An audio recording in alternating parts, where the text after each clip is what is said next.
Hello, I'm Paul Seelman. I'm the pastor here at Huguenot Memorial Church.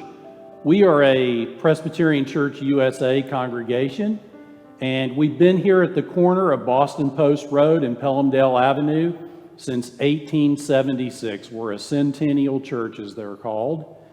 And you're in here with us in our 102-year-old sanctuary. And I have with me today Tina Constable, who is a ruling elder on our governing board, which is called the Session, and she's also a chair of our missions committee. And Tina, so I've been here now, this will be my fourth fall season to go through Thanksgiving in a Box, and I've enjoyed and loved everything I've seen of it, but I know there's a lot more to the story than just 4 years. Tell us a little bit about the brief history. Sure, thanks for having me. So in 2004 was the last year that Huguenot actually hosted a full Thanksgiving dinner in our gym.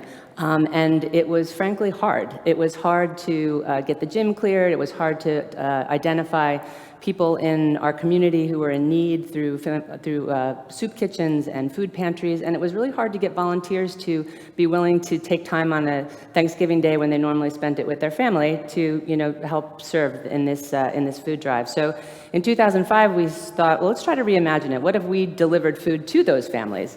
And I'm not quite sure how we identified the 10 families that year, but we did, and we got volunteers basically cook a full Thanksgiving meal with turkeys, stuffing, potatoes, et cetera, and delivered it to those 10 families. But in retrospect, that was also hard because we were basically asking families to do a lot of work. Identifying the families was difficult, and then we actually had some realizations that there might be some food safety issues and actually delivering warm food, not knowing how they were going to be served on the other side. So in 2006, I called Family Services of Westchester because our former head of the mission committee actually worked there. And Family Services is an incredible organization that offers supporting services to families all throughout Westchester, including Head Start, Big Brother, Big Sister, mental and health services, and said, I presume that you have families that probably could use some food at Thanksgiving. We'd be willing to put together boxes of food for those, families, and I don't know, let's just call it Thanksgiving in a Box.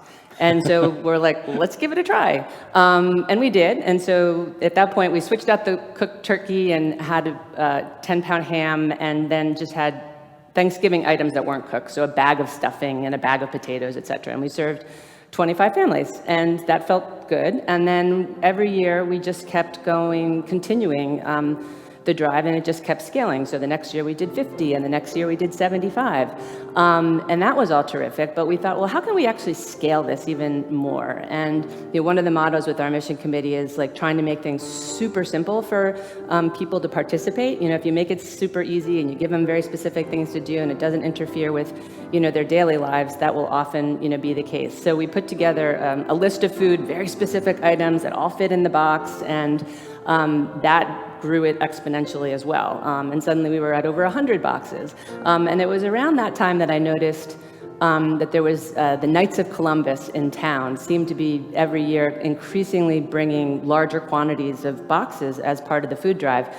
And that gave me an idea to perhaps we could incorporate other faith organizations within our community to help scale this program. So I literally just called 3 girlfriends, one who was a member of OLPH, one who was a member of St. Catherine's, and one was a member of the PJC. And we sat in my dining room to figure out, okay, can we do this? And we're like, let's do it. And that year was our first, it was 2011, was our first interfaith, community event. And we did, over 200 boxes that year, which was incredible. Actually, that year we did 305 boxes, which was incredible. So we kept adding. Christ Church came on in 2012. The Reformed Community Nursery School came on later on, and it over time and basically became something where families and Boy Scouts and Girl Scout groups all really saw this as something that they looked forward to every year, that they could go to their local grocery store and buy the items together and box it up and serve. But over time, the scaling part was a problem. Our little church kitchen could only hold so many hams, and we had, over time, had bursting cider box containers and rotting pies. So we had to continually kind of modify the food that we were putting in the boxes. And The scaling actually became the problem at about 500 boxes where we had no place to put the hams. We had hams stored all around town, and people would bring them the morning that we would deliver, but it just wasn't tenable, and it was really hard to organize.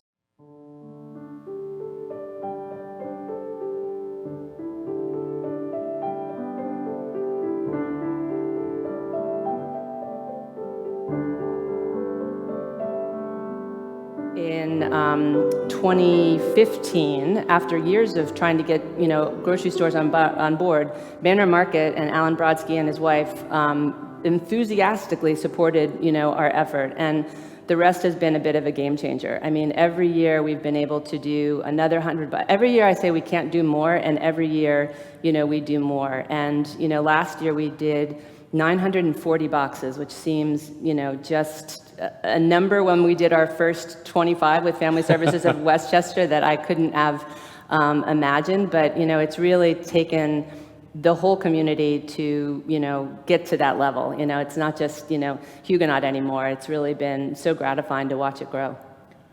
So I would imagine, and everyone watching this can identify just how challenging a year this has been. And many folks obviously have had economic challenges in our community.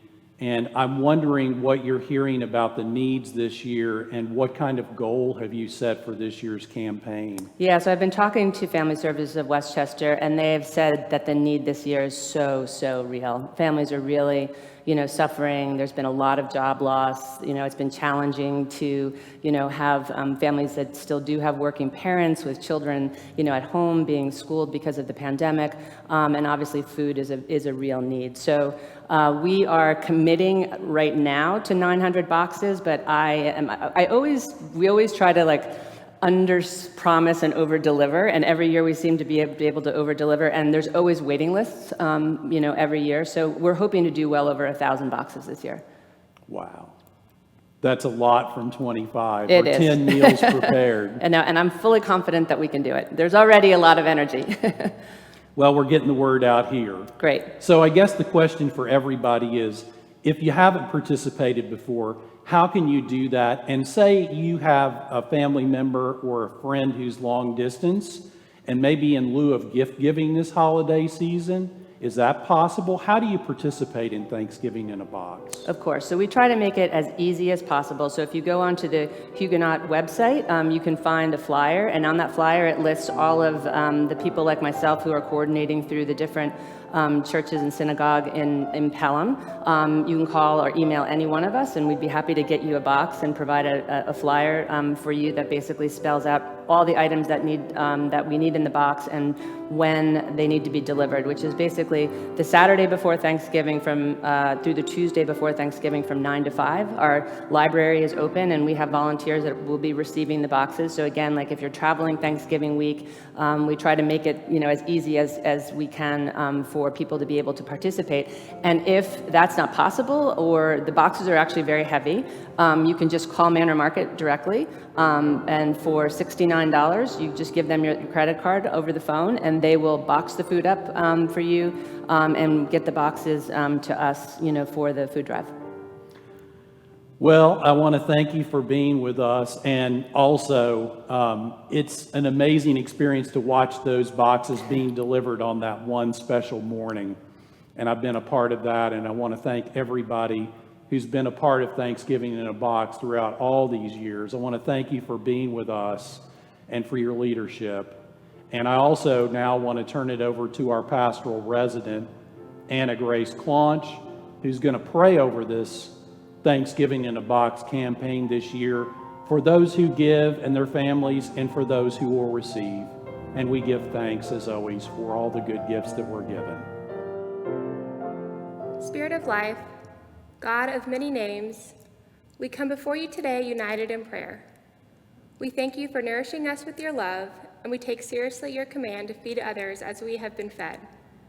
Today we give thanks for those who make Thanksgiving in a Box possible. Bless the time that is donated and the gifts that are given to feed our brothers and sisters. Bless the hands that will diligently assemble the boxes and the feet that will deliver them. And bless the bodies that will receive these meals. We ask that you watch over them and keep them safe and healthy. Loving and generous God, you are the font of every blessing, the source of all we have. Your breath gives us life, your love gives us courage and strength, healing and compassion. You care for us like a loving parent and feed our spirits, our minds, and our bodies. We thank you for your abundance given freely to all. But God, forgive us for wanting more, even when we have more than we need. Create in us new hearts to love our neighbors as much as we love ourselves. Help us to know that our abundance is for others' needs. Great teacher, write your law on our hearts. God's abundance is enough for all if we share. Amen.